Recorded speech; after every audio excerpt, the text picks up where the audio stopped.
Alright, we see a bullish reaction today, which could be the start of a new rally. Yes, it could, but the problem is that the market faces some critical, dangerous, bearish chart structures, which we're gonna talk about in this video, which could ruin any possible bullish thesis over here. So let's see what's going on, let's see what to expect next in this video. Welcome to the Finance Hydra channel. My name is Nathan, professional trader, founder of the 5% project. Do not let the smart money take your money. In our Telegram channel, I will share advanced trading strategies and highly profitable signals with you following our proven methodology. You have 7 days for free just to see for yourself. So just click on our website, the QR code's right here in the left corner of your screen and of course in the fixed comment below. Alright, now, as we can see here, SPY is making a very nice bullish reaction. It is making a bullish reaction above the previous support level, above the previous bottom level, giving us the impression that yes, it is turning bullish again because we see a very nice bullish chart structure made of higher highs, higher lows. Right now it's trying to make a bottom above the previous bottom, so this is a new higher low. Since both trends are made of higher highs, higher lows, and bear trends are made of lower highs, lower lows, we can say that mid-term speaking, SPY is still bullish. I know it is below, it is under the 21 EMA, the exponential moving average on the daily chart, but we see interesting bullish chart structures on the daily chart. Similarly, we see QQQ also making bullish chart structures over here. It failed miserably in breaking its own 21 EMA, but it is still a bullish bias over here. What's the problem with all of this? The problem is that when we look at larger time frames, like the monthly chart for instance, we see a very dangerous bearish chart structure over here. I'm so sorry, candlestick structure. On the monthly chart, we see here, this bearish reaction has a name. It is called bearish engulfing candlestick pattern. On SPY, we see the same bearish engulfing over here. And according to Thomas Bulkowski's studies, a bearish engulfing reverses the bullish bias 79% of the time. So if this bearish candlestick pattern gets triggered, I do see a sharper correction on many other stocks, including the stocks we always analyze here in this channel, like Tesla, Nvidia, Palantir, AMD, etc. So we're gonna see a systemic drop. Right now, we are not triggering this top signal yet, but if we do, SPY could easily retest the 479, the previous top level over here from January 2022, which is supposed to act as a future support level for us, following the principle of polarity in technical analysis. In addition to this support level, in addition to this key point, if we use Fibonacci over here, we see that the first retracement, the 38.2% retracement over here is right around the 479, making this key point a dual support level, a dual long-term support level. And this is where I see SPY next if we actually trigger this top signal, 479. What's more, by losing this support level, by losing the monthly low, we are going to automatically lose the 497, the previous support level, in addition to the 21 EMA on the weekly chart, which is also another important support level for us. What's more, we are going to reject the idea of a bottom signal, rejecting this bullish harami candlestick pattern over here. So see, this is why it is so important to see SPY maintaining the price above the $500 area, because if we lose this key point this month, we are gonna probably correct to much lower levels. What's more, in order to maintain this bullish chart structure seen on the daily chart, we gotta keep doing higher highs, higher lows, because you may say, Nathan, what I see here is a possible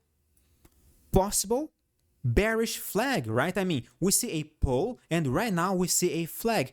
Yes, you are totally correct. If we lose this flag's low, in addition to the $500, this is gonna just reinforce a bearish thesis over here. So of course, guys, I'm not saying that the market is going to collapse over here, all right? I'm just saying that we have a critical support level, which is a real game changer for SPY and QQQ. By losing the support level, we are going to trigger a technical top signal on the monthly chart. We are gonna frustrate the bullish chart structure seen on the daily chart, and of course we're gonna also frustrate the bullish harami seen on the weekly chart, which is right above a support level. So $500. That's our main game changer over here. If we maintain the price above this key point, great. SPY is going to maintain its bullish bias. Probably it is going to retest the 512 or maybe even the all-time high around 524 over here, this blue line. It is going to maintain its bullish bias,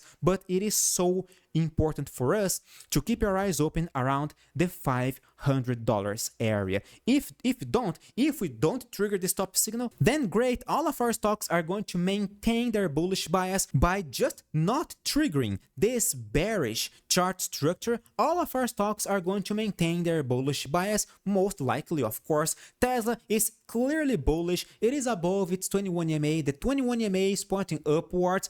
We are struggling a lot to break the 184 over here, which is very close to the 21 EMA on the weekly chart. All right, we are making a top signal on the weekly chart, suggesting some weakness, suggesting that Tesla could correct a little bit more. It could close this gap over here. It could retest the 21 EMA on the weekly chart, meaning it could easily drop more than 5-6% from here, and that's not gonna ruin the bullish bias over here, but it would be quite problematic, especially if you bought near a resistance level. This is why, guys, I always tell you guys, always buy near support levels when the risk reward ratio is more interesting, and always sell near resistance levels.